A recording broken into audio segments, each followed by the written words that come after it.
Hey Live Love family, happy Friday. Emily here with your weekly update. I'm gonna get through the Live Love stuff real fast so I can tell you about some of the shelter dogs I've met this week and seen. Haven't met all of them just yet. Okay, so for intakes, Malala, many of you might remember her from 2020. She's coming back into rescue. You know, when we first took her in 2020, she was just in deplorable shape. She was left in an alleyway, tied to a box in the rain, and she had this huge wound on her back with maggots in it, and it was horrible, horrible. Thankfully, she got through that thanks to everyone who donated and rallied around her and her wonderful foster mom for caring for her.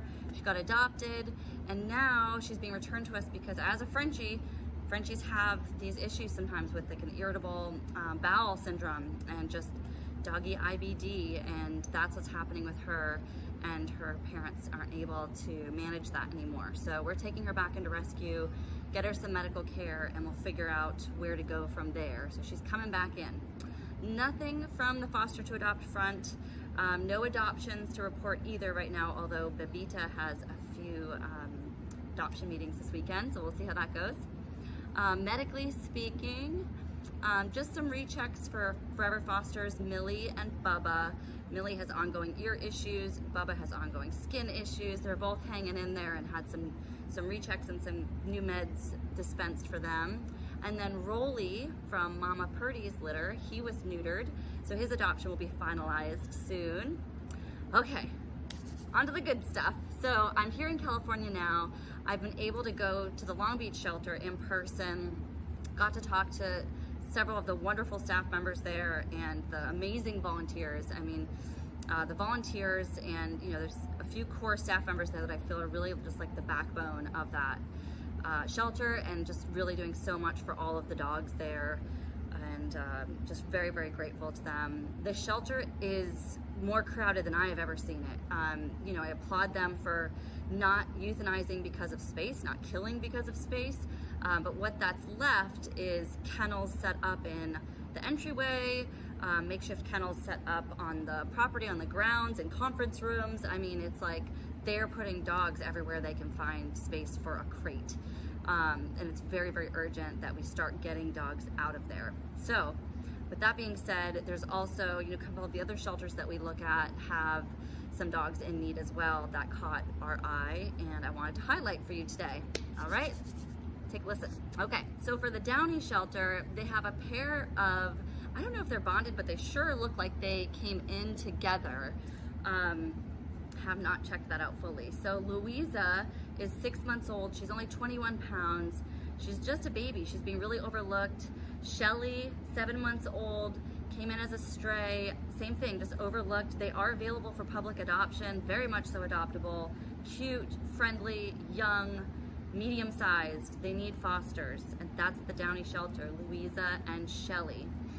At Animal Friends of the Valley, which is in Wildomar, we love this shelter as well. Ophelia, they put out a plea today for Ophelia. She's a really, really scared, skittish puppy. She's 3 months old, some type of a shepherd mix, and they were abandoned in a park, her and her litter mates. Apparently everyone's eating, everyone's healthy, everyone's good, but the other litter mates are more outgoing. Ophelia is just cowering in the corner and very threatened and fearful of everyone that approaches her, so she really needs a foster that can give her some TLC. And then Yeti, also at Animal Friends of the Valley, man, this broke my heart, guys. His owner surrender note said that they were turning him in because he is clumsy. It's like, can you imagine if like every one of us that was clumsy was discarded? I'd be discarded by now, that's for sure. Very, very dog friendly. They have amazing videos of him playing with other dogs. They use him to temp test other dogs at the shelter, which is awesome. He might have some special needs. He needs a neuro exam. He hasn't had any seizures or anything like that, but he has a slight head tilt, and he'll spin sometimes in his kennel, but nothing that's agitated, nothing that seems, you know, overtly an emergency medical wise. It's just, he is getting overlooked and he needs out too, and he's really, really adorable. All right, now on to LBACs.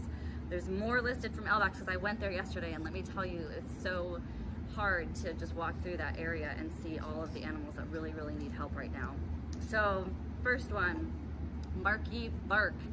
He is not a barker though. He's so quiet for a husky. He's about 50 pounds. They don't have an age listed, which you know, that goes to show how many dogs they have there, I guess. Like, they literally can't keep up with keeping this stuff updated, which isn't helpful for the dogs at all. He was found as a stray. I found him to be super calm, stoic, you know, I didn't get him out of his kennel because I was there close to closing time and there wasn't anyone to assist, but really would love to give him a full assessment and find a foster for him. He was lovely. Archie, really cute terrier. He was surrendered, the notes say, because he's hyper. Come on, he's a 3-year-old terrier. You know what I mean? Like, discarded because he's hyper. It just kills me, But it shouldn't kill him, so let's get him out. Archie is really, really cute. Super easygoing, you know, came right up to the kennel, was like, hey, what's up, wanna be friends? Really a cute guy. Ebenezer, same thing, like, just discarded, and a beautiful dog. He actually reminds me a ton of one of our alumni, who's an angel now, Miss Maggie. Really, really cute schnauzer mix. Like, let's scoop that up, right? We need a foster for these guys. Goose, this guy broke my heart. He is so like depressed and just hopeless looking, laying in his cage. He's in a crate, he's not in a kennel. 5 years old. I don't know his backstory yet, but he broke my heart just seeing him, you know, like defeated, but also like, well, if you could get me out, maybe I can turn this thing around. But I mean, he was just like despondent. I'd love to see him turn that around in a foster home. Hemsworth is the next longest stay dog after Velvet that we got out a couple months ago, or gosh, yeah, a couple months ago now. Hemsworth is 60 pounds. He did have a temp foster over the summer months, and they spoke very highly of him, so he's really affectionate, really intelligent. He's grown up at the shelter. He's only 2 years old, and he's been there for 470 days. So again, another dog that's going to be a victim of the system, so to speak, if we can't find a foster and get him out into rescue so he can really shine and be adopted. Sally, another one that broke my heart, definitely is clinging on to some hope and wants to believe that there's goodness out there for her. She's a spaniel mix. She's only a year old, medium-sized, beautiful, beautiful dog. You know, she hasn't been there too long. I would love to get her out before she starts looking like Goose, because she really just had that, like, life's been hard on her so far, you know? Let's turn it around for these dogs, guys.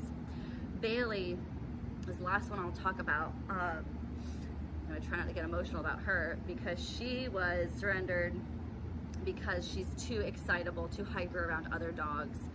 So that sucks, you know, like, she's dog friendly, she's lived with other dogs, she just is excited and hyper. She's a year old, seems like a shepherd something mix. She's fluffy, she's beautiful.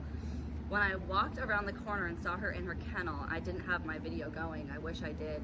She was curled up in a ball in the corner of her kennel, like trying to make herself small, like trying to disappear from that place, guys, you know? Like, this is not, I'm not here, it's not happening. And I started speaking softly to her, and she had her head down, and she came over to the kennel and was, you know, low tail wag, and was just like, oh my gosh, you want to talk to me? You know, she's in the 5 cottage, so she's not even in public view. And, you know, you could see in the video her just seeking any attention, any touch, any affection that she could get through the bars from me. And it just killed me, you know? There's all these wonderful dogs waiting, hoping, wanting, believing that something is better. Like, this is the spirit of Christmas. It is the spirit of the holidays. The joy of giving and seeing hope for the future. You know, at least that's how I feel about the holiday season. So we'd love to get, this is just a small sampling of dogs that are in need right now in our shelters all throughout Southern California. We would love to have some fosters help us get them out. I'm still trying to figure out pathways to get dogs across the country to New Hampshire, to me. There's a lot more adoption interest out there, and people have space and things like that. So for right now, we want to get these dogs out for foster here in California, to be adopted in California, but that might change come the new year. We might have opportunities to transport them over, and then hopefully fosters will continue doing this temp foster program with us so that we can keep transporting more out as we get adoptions going.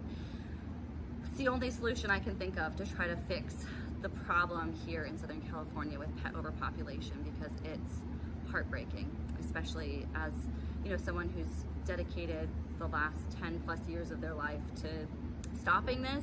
It's really, really hard to keep seeing it. But we're here, we can still do something about it. You are a rescuer too. You are a part of the solution. Please foster, spread the word, donate, volunteer, share, comment, like anything that you can do to help be a part of our rescue is so meaningful and will help us move forward to help more dogs. Okay, that's my long video for this week. I'm in California. I'll be around Long Beach all weekend. Reach out. I would love to see folks and alumni dogs, and you know, if you want to go to the shelter, we can hop on over there. We can do assessments of dogs that you might be interested in. Be more than happy to do that. You can DM us, you can text me directly, 562-810-5350. All right, everyone, thanks for watching this long video. I'm sending each of you all of my love, and I hope you have a wonderful weekend, and hope to run into you, and I hope you foster a dog. Thanks, guys.